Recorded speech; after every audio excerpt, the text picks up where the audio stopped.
지금 이제 지난주부터 우리가 토론 대상에 이제 때로는 토론하는 사람이 있지만 때로는 이렇게 논쟁하는 사람도 있고 이것이 옳으냐 저것이 옳으냐 이렇게 치열하게 또 논리 전개를 하는 사람들도 있는데 그런 부분을 이거 이외에도 수없이 많지만 대략적으로 여러분들이 전도를 할 때든지 진리를 다른 사람들과 나누어서 다른 사람들을 도울 때 기본적으로 필요한 것들을 저희들이 지금 살펴보고 있습니다. 그래서 어떻게 구원받는가에 대해서 지금 성경의 가장 큰 주제가 구원인데도 이 어떻게 구원받는가에 관해서는 교회마다 또 사람마다 또 시대마다 이렇게 통일이 되지 않았어요. 지금 이 시대도 마찬가지입니다.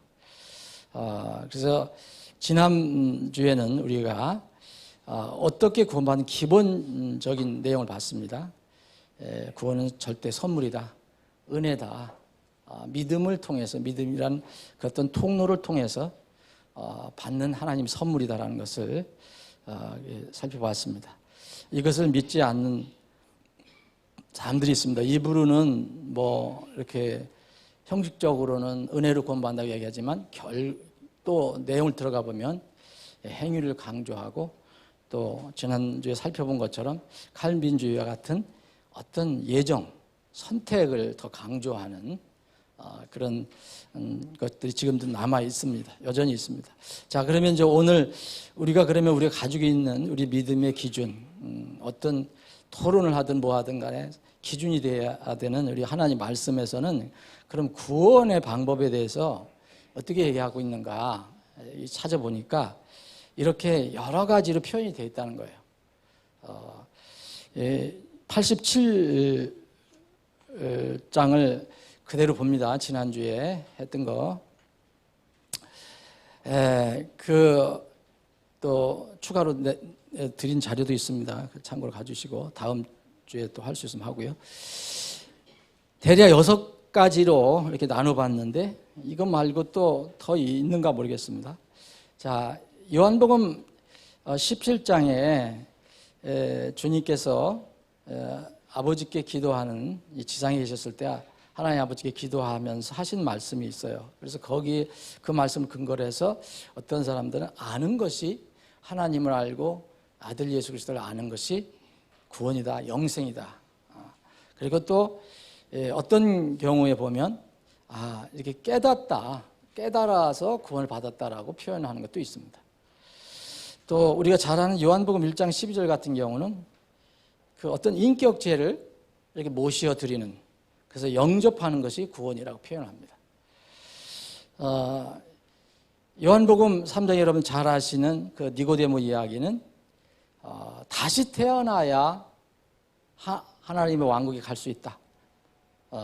그래서 거듭나야, 2번 태어나야, 다시 태어나야 이것은 구원을 받는 것이다 라고도 얘기합니다.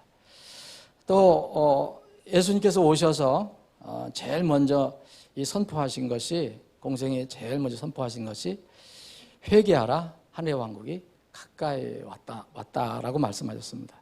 그래서 회개하는 것이 구원이다 라고 얘기합니다. 물론 이제 사도행전에 이렇게 가면 이제 사도들이 복음을 전할 때 주 예수 그리스도를 믿어라. 그리하여야 내가 구원을 받고 네 가정이 구원을 받는다라고 얘기합니다. 그래서 이런 여러 가지 이렇게 용어가 있는데 그럼 이게 왜 이런 용어들 이렇게 다양하게 쓰는가? 그래서 어떤 사람들이 여러분들하고 이렇게 교제하거나 잘 이렇게 아직도 성경에 관해서 그리고 하나님에 대해서 구체적으로 모르는 사람들은 이런 것을 접할 때 약간의 혼란이 있어요.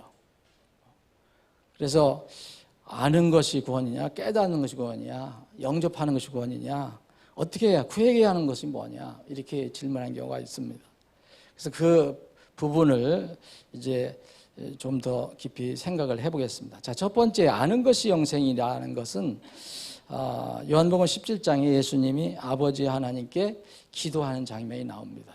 저희들과 관련해서 그래서 17장 3절에 보면 영생은 이것이니 곧 그들이 유일하신 하나님, 참 하나님이신 아버지와 아버지께서 보내신 자 예수 그리스도를 아는 것이니라 그랬어요. 영생은 아는 것이다 이렇게 표현했습니다. 영생은 아는 것이다. 그러면 이것은 무슨 표현인가? 하나님과 예수 그리스도를 모르면은 영생은 근거가 될 수가 없어요.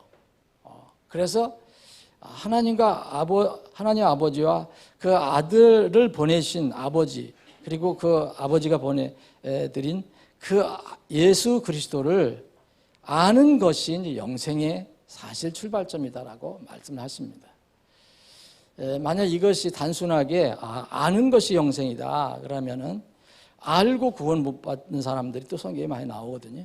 이게 무슨 말씀인가 이해를 해야 됩니다. 그래서 그 호세아서 같은 경우는 내 백성이 지식이 없어서 망한다 그렇게 얘기합니다.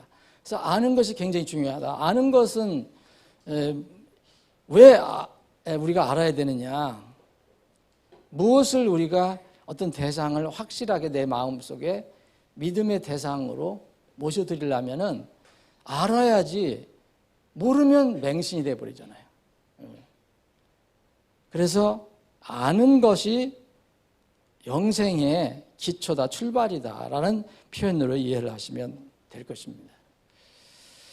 두 번째로 얘기한 것이 이제 깨닫는 것이 구원이다라고 얘기하는데, 이 부분은 좀 심각한 부분이 있어요. 특히 이제 한국에서 이 부분은 좀 잘 이해를 하셔야 될 것 같아요. 한국에 소위 구원을 강조하는 한 파가 있는데, 이들은 지금도 여전히 그렇게 얘기합니다. 깨닫는 것이 구원이다라고 얘기합니다.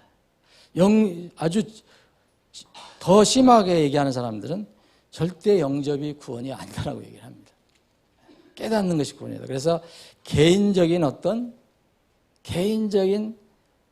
각성, 무슨 이제 다른 종교에서도 얘기하는 어떤 영적인 깨달음, 이런 경험이 분명히 있어야 이것이 구원이라고 강조를 하는데, 사실은 이 용어가 나온 것이 다라고는 볼 수 없지만, 성경에 우리가 전에 가지고 있었던 성경에서 그렇게 번역이 되어 있기 때문에 거기에서도 영향을 받은 것은 틀림없는 것 같아요. 우리가 가지고 있던 그런 그 성경, 예를 들어서 골로새서 1장 6절에 보면, 이 복음이, 우리가 가지고 있는 성경은 이 복음이 온 세상에 있는 것 같이 너희에게 이르렀으며 너희가 그것을 듣고 진리 안에서 하나님의 은혜를 안 그날부터, 이렇게 했거든요. 영어로 말하면 노의 과거형을 쓰고 있는데, 맞죠? 하나님의 은혜를 안 그날부터, 이거를 전에 개혁성경은 깨달은 날부터라고 이렇게 표현되어 있어요. 그래서 이런 것들이 좀 몇 군데 있거든요. 그래서 이것을 강조해서 깨닫는 것이 구원이다라고 이렇게 강조하는데, 사실 그분들이 주장하는 내용을 바른 성경을 통해서 보면 아는 것을 얘기하는 거예요. 하나님의 그 은혜를 안 그 다음부터, 그 이후로부터. 그래서 이 깨닫는 것이 구원이라고 주장하는 사람들은 성경 문제도 좀 가지고 있어요. 그래서 우리가 지난주에 살펴본 것처럼 하나님의 은혜는 절대 선물인데, 이 선물이라는 것은 어떤 단순히 머리로만 깨닫는 그 대상이 아니라, 더군다나 예수 그리스도는 인격체이신데 그분을 안다는 것을 뭘 얘기하는가? 그분을 깨닫는 것을 뭘 얘기하는가? 선물은 받을 때 효력이 있고요. 그것을 내가 가지고 있을 때 효력이 있는 것입니다. 그래서 같은 골로새서에서 여기 1장에서는 안 날이라고 했어요. 개역 성경에서는 깨닫는 날부터 이렇게 표현했지만 같은 골로새서에서 동일한 이 성경에서 2장 6절에 보면 이 표현을 어떻게 표현했느냐 하면 똑같이 그러므로 너희가 주 곧 그리스도 예수님을 받아들였으니 이렇게 표현합니다. 자, 앞에 1장에서 얘기한 1장 6절에서 얘기한 하나님의 은혜를 안 날부터 혹시 그들이 주장하는 것이 맞다면 깨닫는 날부터라도 이 같은 성경에서는 그것이 뭘 의미하느냐? 인격체이신 예수님을 선물로 모셔드린 것을 강조하는 겁니다. 그래서 예수님을 받아들였으니라고 얘기했습니다. 그래서 깨닫는 것이 구원이라고 주장하는 것은 성경에서 그 근거가 아주 빈약합니다. 그렇게 오해가 되는 부분도 있지만 그래서 그 말씀은 무엇인가를 이렇게 성경은 다시 설명을 해주고 있습니다. 그래서 여기서 받아들였다는 것은 우리가 익숙한 영접하고 같은 거예요. 영접하고 여기 받아들였다는 것을 영어로는 receive라고 얘기하잖아요. 뭐 여러분들이 어떻게 표현하든 받아들였으니 뭐 영접했으니 어떤 손님이 오거나 누가 사람이 오면은 자기 집으로 이렇게 모셔드리는 거 이거를 얘기하잖아요. 그래서 예수님이 그러한 인격체로서 우리에게 왔을 때 우리는 그분을 받아들이는 것을 이렇게 이야기합니다. 그래서 요한복음 1장 12절에는 이제 이 영접하다라고도 번역되지만 또 받아들이다도 번역될 수 있는 거고 모셔드리다도 될 수 있는 것입니다. 이것은 단순한 지식이 아니라 인격체와의 어떤 관련을 맺는 것을 얘기합니다. 그래서 성경은 또 이 아는 것도 필요하고 깨닫는 것도 과정이 될 수도 있지만 궁극적으로는 그분과 내가 연합이 돼야 된다. 그래서 로마서는 이것을 강조합니다. 그래서 내가 그리스도 안에 있고 그리스도는 내 안에 있다 라고 얘기합니다. 그 골로새서를 기록한 사람은 이 바울 사도잖아요. 근데 이제 예를 들어서 이제 일부 구원파에서 이 골로새서에서 골로새 1장 6절에 있는 걸 가지고 깨닫는 걸 굉장히 강조하는 사람이 있는데 그럼 같은 저자인 이 사도 바울이 이 복음이라고 정의한 고린도전서에 보면 고린도 15장에 보면 그 깨닫는 의미보다는 물론 그 과정도 될 수 있고 어떤 시초도 될 수 있어요.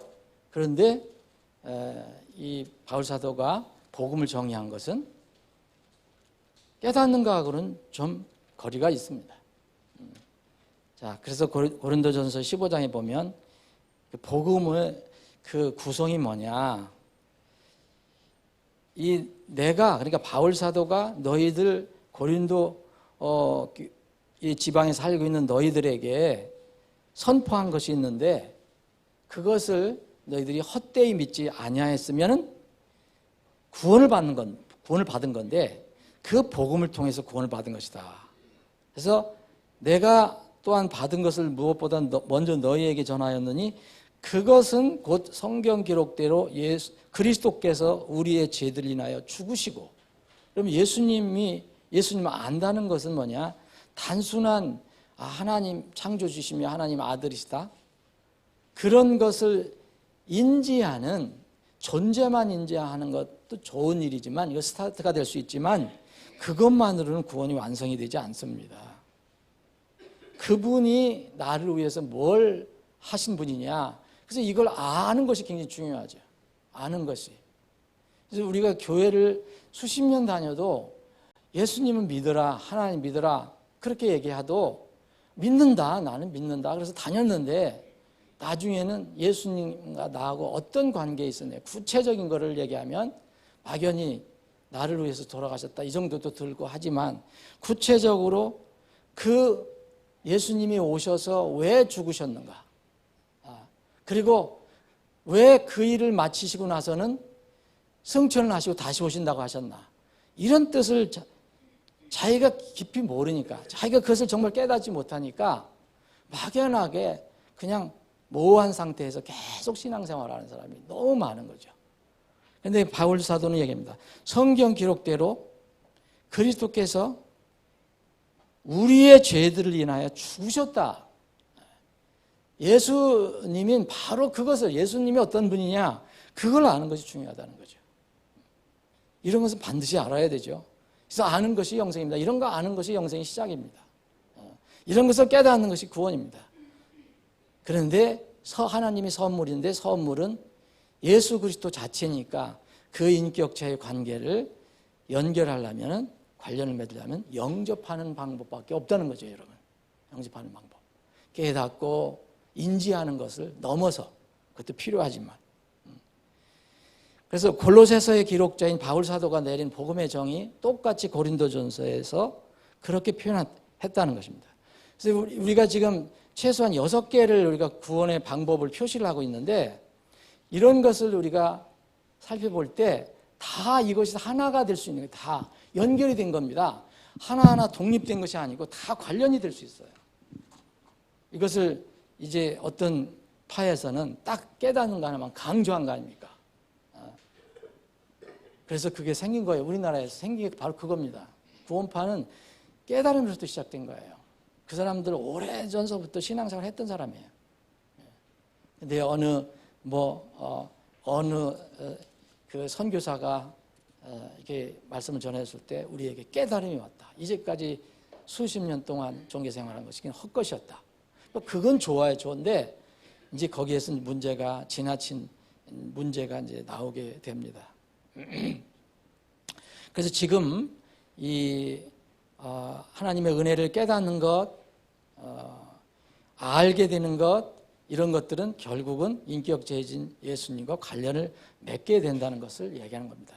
근데 이 깨닫는다는 용어를 좀 길게 우리가 다루고 있는데, 이 깨닫는 것을 강조하면은 그것이 바로 기독교의 신앙이라고 생각하는 것, 그것이 구원이라고 강조하면 사실은 다른 종교하고 방법이 다르지 않습니다. 다른 종교하고. 불교도 적당히 다닌 사람이 있지만 어떤 단계에 들어가면은 그 사람들 깨달음을 강조합니다. 깨달음. 동양 철학도 그렇습니다. 그래서 어떤 이러한 깨달음의 종교가 기독교는 아니고, 깨닫거나 뭐 알거나 뭐 이제 인식하거나 이런 용어를 쓰더라도 그것은 과정이지 그것이 끝이 아니라는 거죠. 끝은 뭐냐면 인격적인 예수님과의 관련을 맺는 것을 얘기합니다. 그래서 이 파에서는 예수님을 영접하는 것이 절대 구원이 아니라고 강조를 하거든요. 근데 그것은 사실은 기독교의 또 다른 문제점을 그들이 지나치게 또 나은 거예요. 왜냐하면 예수님을 아는 거, 예수님의 사역을 아는 거, 하나님께서 왜 우리를 위해서 아들을 보내셨고 아들이 왜 십자가에 돌아가셨는가, 죄는 뭐고 피는 뭐고, 이런 거를 모르는 상태에서 그냥 영접식 구원을 시키는 그런 사례가 상당히 많잖아요. 그거를 그들은 반대하고 공격하는 겁니다. 그래서 아무것도 모르는데 그냥 영접식 기도만 시켜갖고서 구원을 받았다고 선언하니까 그 사람이 조금 지나 보니까 뭐 아무것도 모르는 거예요. 예. 그러니까 그들이 이거는 기독교는 이게 큰 문제다. 그러니까 그것은 잘못된 것이다. 그래서 깨닫는 것을 강조하게 된 거죠. 반작용입니다. 그게 그 구원파는 사실 한국에서 나온 자생 조직인데 지나치게 성경을 해석을 해서 이제 여기에 이제 너무 부정적인 문제가, 잘못된 것은 부정적인 열매가 나오게 돼 있어요. 그래서 영접하는 것이 아니라 깨닫는 것이 구원이다라고 강조를 해서 결국은 이렇게 되다 보니까 초세기서부터 나왔던 거짓 종교의 하나였던 사상이었던 영지주의적으로 흘러갈 수밖에 없어요. 영지주의라는 것은 그 신앙이나 사상의 가장 높은 위치에 있는 것이 깨달음입니다. 지식, 지혜. 그것이 모든 어떤 인간의 문제를 해결한다고 보는 것이 이제 영지주의인데, 이 구원을 깨닫는 것을 강조하면 결국 그런 식으로 흘러가게 됩니다. 이게 생명이 없고 그러니까 지식만 더 강해지고 뭐랄까요? 그게 교조적으로 흘러가게 될 수 있습니다. 그래서 이 부분을 최소한 6가지를 표현한 이 부분이 어떻게 서로 상관관계가 있는가를 여러분들이 잘 이해를 하셔야 돼요. 성경은 분명히 깨닫는 것도 필요해요. 그것을 깨닫는다고 표현을 안 한다면 알게 됐다 표현을 해도 되고 그런 게 필요하지만 그것으로 끝나는 것은 아니라는 것을 생각해야 돼요. 요한복음 8장에 보면 심지어는 예수님을 믿은 사람들에게 예수님이 뭐라 하냐면 너희는 마귀의 자식들이라고 얘기를 하셨어요. 이걸 무엇을 의미하는가를 한번 생각을 해보셔야 돼요. 예수님을 단순히 알고 믿는 것 가지고는 안 된다. 왜냐하면 이게 표현을 할 수는 없어요. 어떻게 딱 단정할 수 없어요. 이게 딱 잘라낼 수는 없어요. 근데 그 사람 안에서 이루어지는 거예요. 그 사람 안에. 근데 요한복음 8장에 나와 있는 그 사람들은 예수님을 압니다. 그리고 예수님을 믿었다고 얘기했어요. 근데 예수님을 왜 믿었는지, 무엇을 믿었는지는 안 나와 있어요. 근데 그 뒷부분에 보면 예수님이 너희들은 마귀 자식이라고 얘기해요. 그래서 믿는 것은 뭘 믿는 것을 얘기하는가? 단순한 존재, 그것만 믿는 것이 아니라는 것을 알게 됩니다. 그래서 하나님의 선물인 예수님을 이렇게 내 것으로, 나의 소유로, 나의 구주로 받아들이지 못하는 사람들, 지식만 가지고 있는 사람들의 위험에 대해서 사례를 많이 얘기했어요. 여러분 사도행전 24장에 나와 있는 벨리스 총독, 아그리빠 왕 이런 사람은 거의 지식을 가지고 있어요. 지식을 가지고 있었어요. 지식을. 사도행전 8장에 나와 있는 시몬은 심지어는 침례까지 받았어요. 그런데 거기에 마귀의 마음이 들어있다고 얘기합니다. 가룟 유다는 지식은 뛰어나게 가지고 있었습니다. 그런데 자기의 모든 죄를 해결해 주시는, 용서해 주시는 자기 자신의 개인적인 주로는 받아들이지를 못했습니다. 그래서 이거를 보고 성경에서는 다 회개하는 것이 구원이다. 여기 해당되는 겁니다. 또 이거는 회개와 후회는 틀리다. 회개는 바로 내가 가는 길에서 이게 잘못된 것을 알고 확 돌아서 180 돌아서 가는데 그게 누구를 향해서 가느냐? 바로 하나님과 예수 그리스도를 향해서 가는 거거든요. 거기에 인격체가 있습니다. 인격체. 가룟 유다는 이걸 못했어요. 후회는 했는데 완전히 돌아서질 않았어요. 자기가 선생님을 팔아먹어서 고통을 신앙 양심상 그 인간의 양심상 괴로운 했지만 진정으로 성경에서 얘기하는 그가 가룟 유다를 구원받으려면 그때까지는 명목상은 이제 예수님의 제자였지만 그때 구원을 받으려면 아무리 그 상황이 어렵고 힘들어도 자기 명예와 위신이 어떻게 떨어지더라도 그때 후회하지 말고 후회해서 목을 걸지 말고 세상이 어떻게 얘기하더라도 자기가 이제까지 잘못된 것을 알고 주님께 돌아서 쓰면 되는 겁니다. 이게 회개거든요. 근데 사람은 지식을 가지고 있어도 주님께 못 돌아가는 사람들은 회개한 게 아닙니다. 유다는 바로 지식을 가지고 있었고 그런데 회개를 하지 못했어요. 그래서 성경은 또 다른 면으로 회개가 구원이라고 얘기하는 겁니다. 그게. 근데 이 용어 깨닫는 것이 구원이다라고 표현하는 그 부분, 깨닫는다는 것을 안다라고도 할 수 있고 어떤 때는 understand라는 말도 쓰거든요. 그것을 이해하다라고도 쓸 수도 있고. 근데 이것의 긍정적인 면은 분명히 있어요. 왜냐하면 영접식, 소위 얘기하면 영접식 구원, 아무것도 모르는 그 죄를 알려주고 본인이 죄라는 것을 죄인이라는 걸 깨닫게 해주고 그 예수님이 바로 이 죄 문제를 해결해 주셨다는 것을 알려주기도 전에 그냥 단순히 하나님이 세상을 사랑하시니까 예수님 사랑으로 오셨다. 예수님을 너는 영접하면 구원을 받을 수 있다 해서 이게 기도를 시켜서 영접식 구원을 해갖고서 구원받아가 선언하는 것은 오염할 수 있다는 거죠. 그런 사람들이. 그래서 그런 것을 막을 수 있는 기회는 될 수 있을 겁니다. 깨닫는 걸 얘기한다면. 그런데 그런 긍정적인 면은 있음에도 불구하고 이런 부정적인 그 의미가 너무 나빠요. 그 열매가. 특히 한국에서. 여러분 저는 그런 사람들을 여러 번 만났습니다. 소위 그걸 얘기한 사람.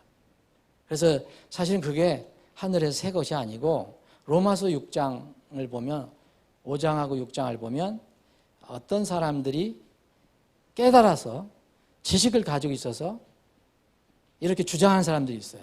뭐 영주주의자들도 있었을 것이고. 그런데 그 사람들이 깨닫고 다 내 죄가 용서됐다.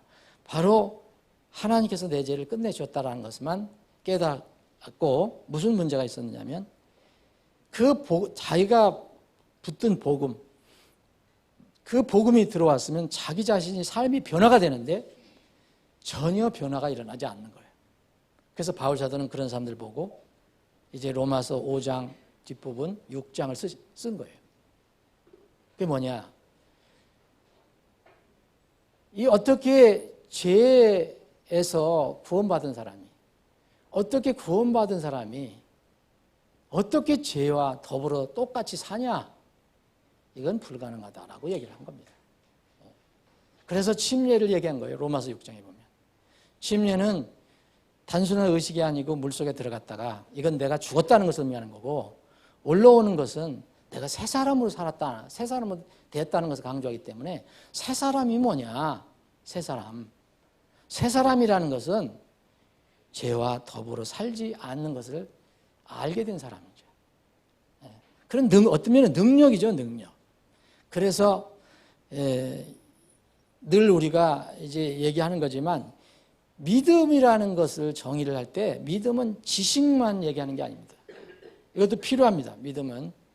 그런데 믿음은 뭐가 있어야 되냐면 이 지식이 있으면 그거에 따른 내가 정서적이고 감정적인 동의가 일어나야 돼요. 어떤 지식에 대한 내가 믿는다는 것은 동의가 일어나야 되고 또 자기가 의지를 가지고 그것을 택하는 마음이 있어야 돼요. 그래서 이걸 쉽게 얘기하면 지식 플러스 감성 혹은 정서, 감정 그리고 거기다가 의지까지 더한 겁니다. 의지. 이것이 세 가지 이걸 딱 나눌 수가 없어요. 우리 사람이기 때문에 이게 영적인 문제이기 때문에 이건 지식이다. 요거는 너는 여기 감정까지 왔다. 너는 지식까지 왔다. 얘기할 수가 없어요. 그래서 성경은 이렇게 구원을 받는 것에 관해서 최소한 6가지 정도로 이렇게 설명을 해놓은 거죠. 근데 어떤 사람은 그 하나만 그냥 집착을 해서 거기에서 유리한 것만 자기에게 적용을 하는 겁니다. 자, 지식이라는 것은 알아야 된다는 거죠. 뭐에 대해서? 감정은 동의가 돼야 된다는 거죠. 그리고 의지는 뭐냐면 내가 마음으로 결정을 하는 거죠. 결정을 하는 겁니다. 그래서 여러분 자료에도 있지만 이제 89쪽에 보면 찰스 펄슨 목사님은 이 구원 믿음이 뭐냐? 믿음이라는 게 도대체 뭐냐? 이건 믿음은 지식과 그리고 신앙, 어떤 정서적인 문제와 의탁, 신뢰함 이것이 플러스된 것이다. 합해진 것이다. 사실 이렇게 얘기하면요, 여러분들 개인적으로 그 사람이 어떻게 영적으로 이런 문제가 이루어졌는지 우리가 다 모릅니다. 어떻게 알 수 있습니까? 근데 성경은 이 어떤 지식에만 떨어져 있는 사람들, 위험성, 그리고 무조건적으로 아무것도 모르고 맹목적으로 따라다니는 사람들, 이런 위험성을 다 얘기하고 있어요. 그래서 우리가 믿음이 흔들리지 않는다면은 성경에서 가르쳐준 믿음이 내 믿음이 되었을 때 어떤 상황이 와도 흔들리지 않는 거예요. 어저께 심하게 왔던 그 태풍이 와도 여러분 뿌리가 깊은 나무는 이게 안 뽑힙니다. 우리 아파트 앞에 보니까 이번에 뿌리채 뽑힌 나무가 세 개가 있어요. 다른 나무는 그냥 괜찮아요. 근데 그 나무들만 조르르 뿌리가 약한지 다 뽑혔어. 뭐냐면 뿌리가 약해요.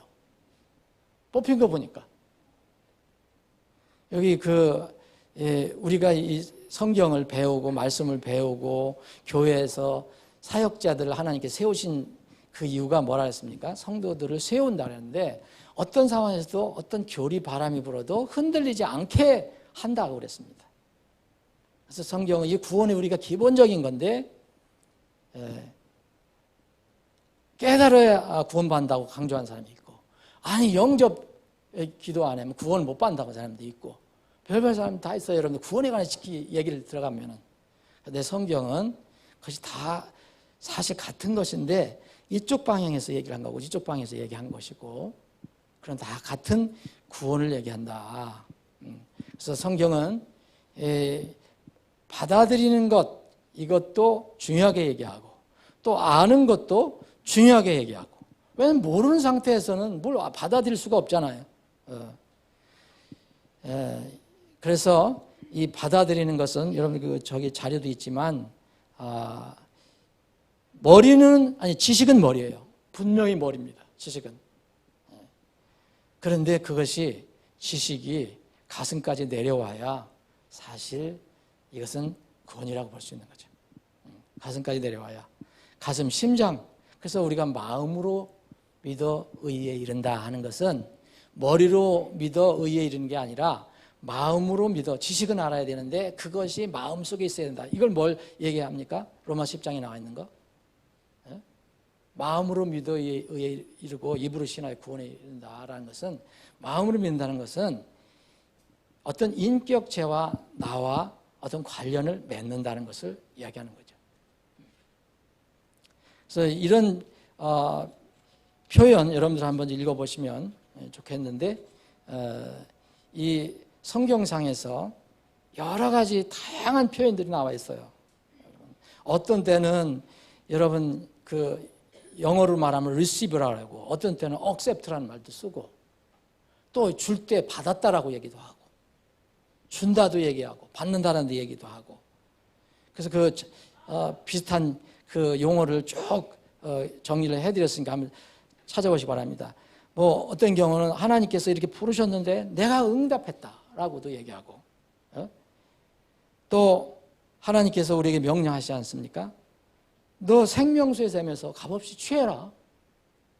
이런 샘이 있는데 목마르면은 내가 가서 그 물을 먹어야 된다는 거죠. 취하는 거죠. 야, 저게 생명수야. 인식은 해요. 지식은 가지고 있어요. 근데 그 물이 내 몸으로 들어요. 내 입을 통해서 이 가슴에 이 심장으로 들어가지 않으면 그는 의미가 없는 거라는 거죠.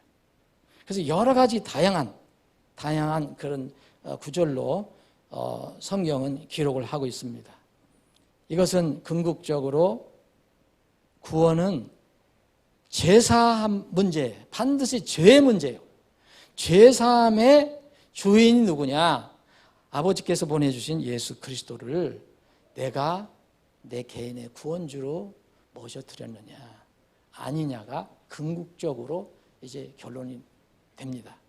지식과 깨달음과 그 과정은 필요하지만 궁극적으로 그게 없으면 성령님이 오시질 않아요. 여러분 깨닫는다고 성령 오는 게 아닙니다. 여러분 휴거가 일어날 때 지식을 가지고 있는 사람들이 올라가는 게 아니에요. 휴거는 누가 올라갑니까? 성령님이 있는 사람들, 성령 안에 있는 사람들, 하나님이 오셔서 내 몸을 성전으로 삼은 사람들, 그리스도의 소유가 된 사람들, 그 성령 안에 있는 사람들이 올라가는 겁니다. 왜냐하면 성령님이 역사하시니까. 지식만 가지고 있어도 내가 아무리 벌버둥 쳐도 지식은 가지고 있어도 성령이 없으면 내가 어떻게 올라갑니까? 불가능합니다.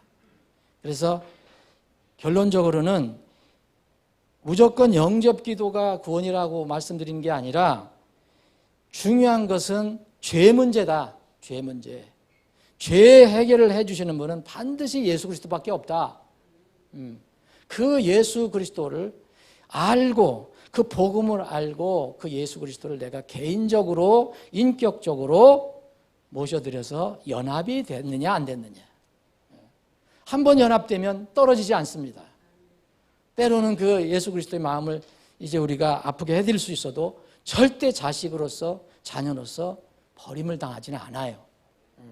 그래서 이것이 바로 복음이고 은혜입니다. 여러분들이 구원을 전할 때 이렇게 질문하는 사람들이 종종 있습니다. 성경 조금 아는 사람들이면. 자, 오늘 89페이지 그 중간쯤까지 했습니다. 다음 주에 계속 하겠습니다.